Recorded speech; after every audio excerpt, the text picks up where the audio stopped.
Okay, so I'm back again with the top half of the case here. I'm pretty much finished. So in the last video, quite a few people had suggested maybe using some sort of filler, or a epoxy or body filler to fill in these pits. I did actually think of that myself, and I actually bought a tin of Izopon car body filler, also known as Bondo in the States. Yeah, so I did think of that, but I have used Bondo before, and basically because these pits were so shallow, I was able to fill them easily with the paint. It just took a bit of time. Really, this would have been quicker, but sanding it down is not as easy. And I had it there just in case, if I wasn't able to fill the holes with the paint, then I was going to resort to that. But that high build primer that I'm using is sort of like a filler on its own. That's the whole point of it. So yeah, pretty much finished here. I have actually splashed out and bought some sandpaper, because I didn't have finishing sandpapers to smooth stuff. So I have a selection here from coarse right through to super fine, which I'll be using here to finish this up. The smoothest one I have here is 2000. So I'm basically start with a coarser one and work my way down to the finest ones, using after each coat. So I'll put a coat on, sand it, and then put another coat on and sand it with smoother, and finish it off that way, so that hopefully the finished product will be as smooth as possible for the top coat to go on.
Alright then, so that's me pretty much finished with the primer.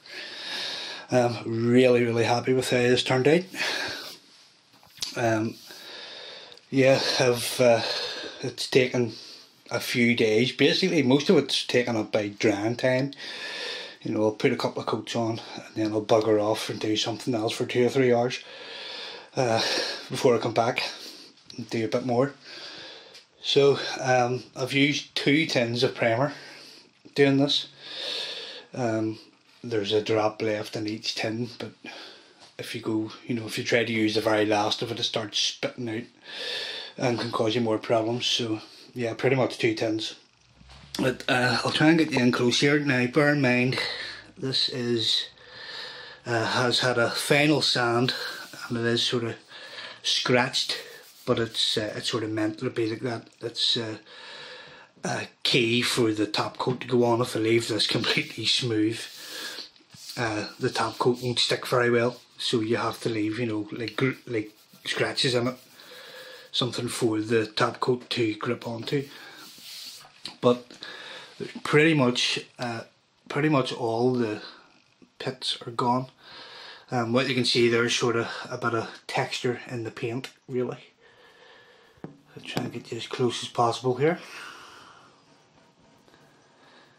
I'm just looking through the viewfinder here as well, because it seems to show them up better than seeing them with your eye. There's a couple at the back here. There's a couple there at that corner.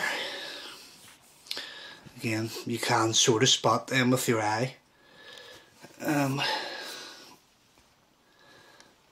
There's actually several dents along here where it's spot welded together, so they're fine. Considering how bad this was, I'm really happy with how it's turned out. There's another one of those spot welds there.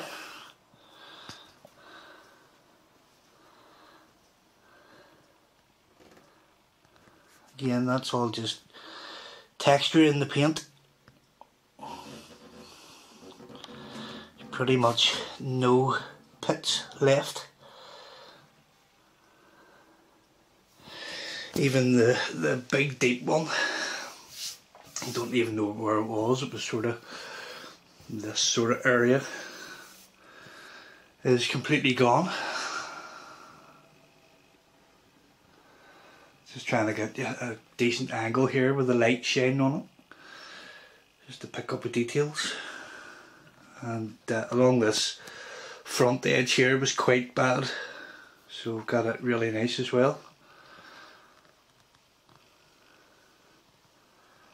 So that should look lovely once the top coat goes on. This whole front edge here is covered by the black plastic bezel anyway. It sort of folds up over this, so you're never going to see the front of this, even though I wound up being a bit anal with it and going mad and trying to get it as perfect as I could without having to resort to paying someone else to do it.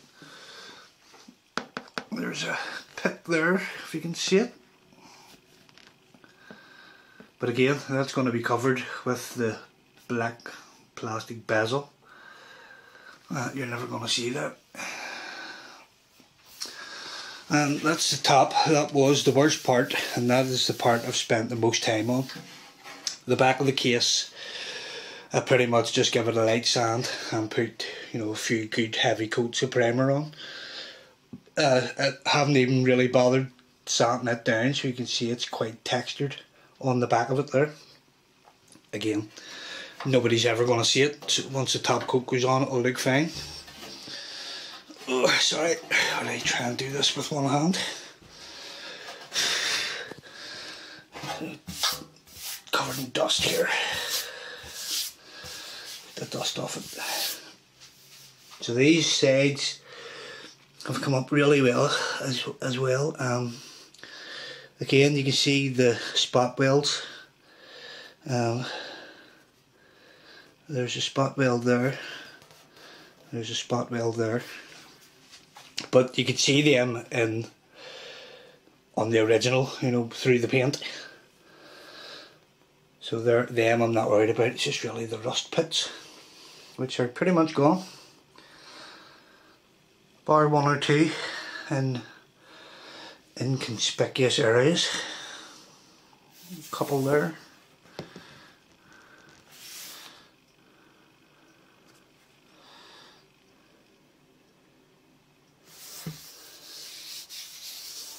This is a speck of dust, is it? Yeah. One side of this was slightly better than the other side, but I'm extremely happy with how both sides are. Excuse me. So yeah, compared to how it was, this thing is like new. Really happy with it.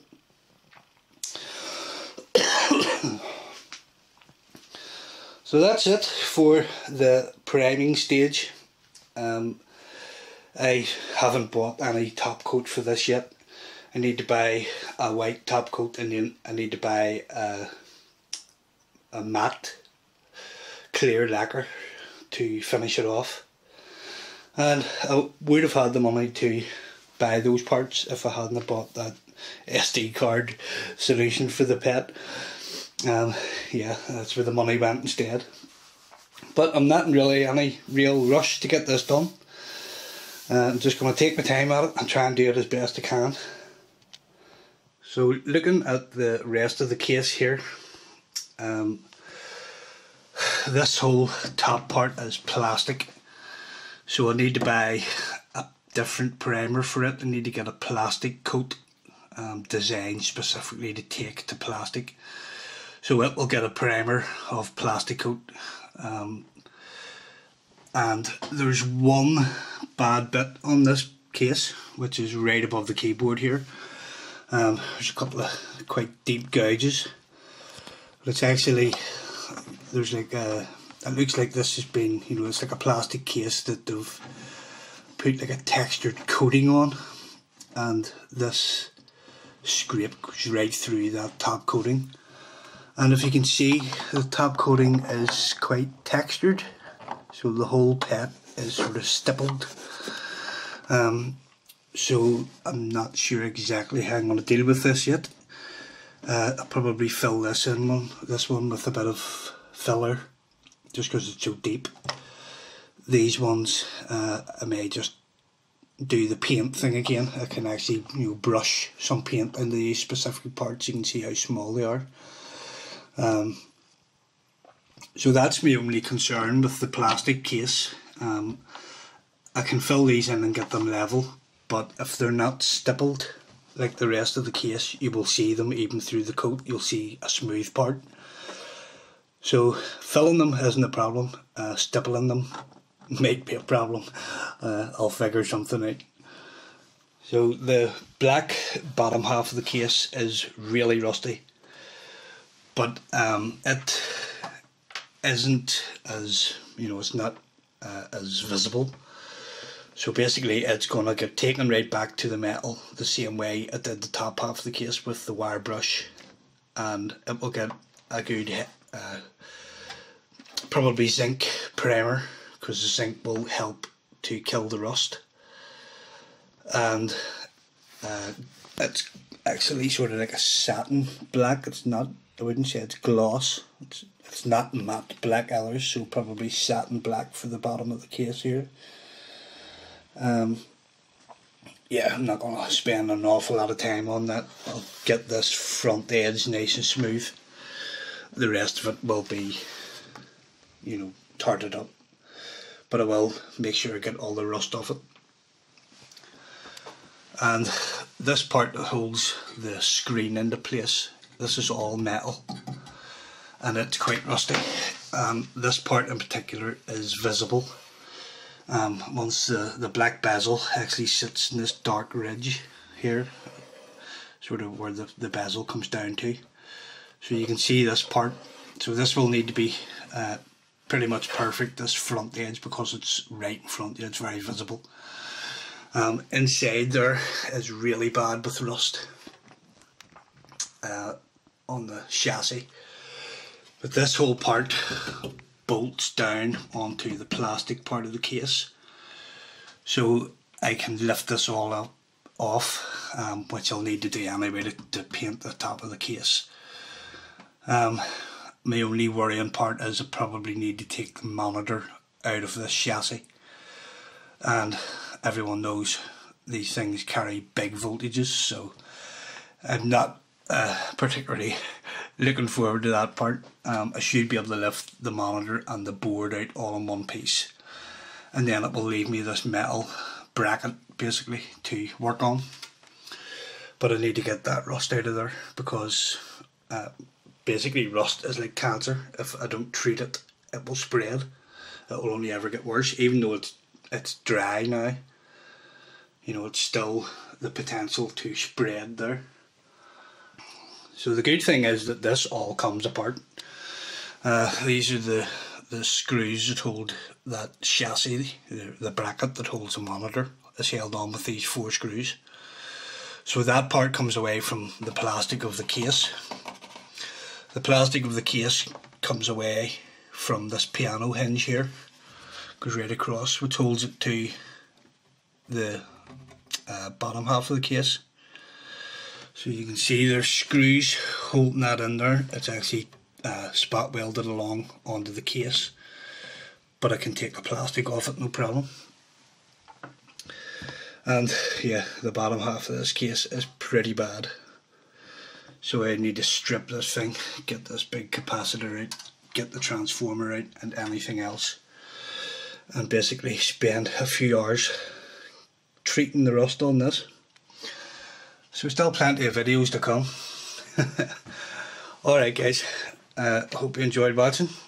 Thanks for all your kind comments on previous videos. Catch you in the next one guys. Bye for now.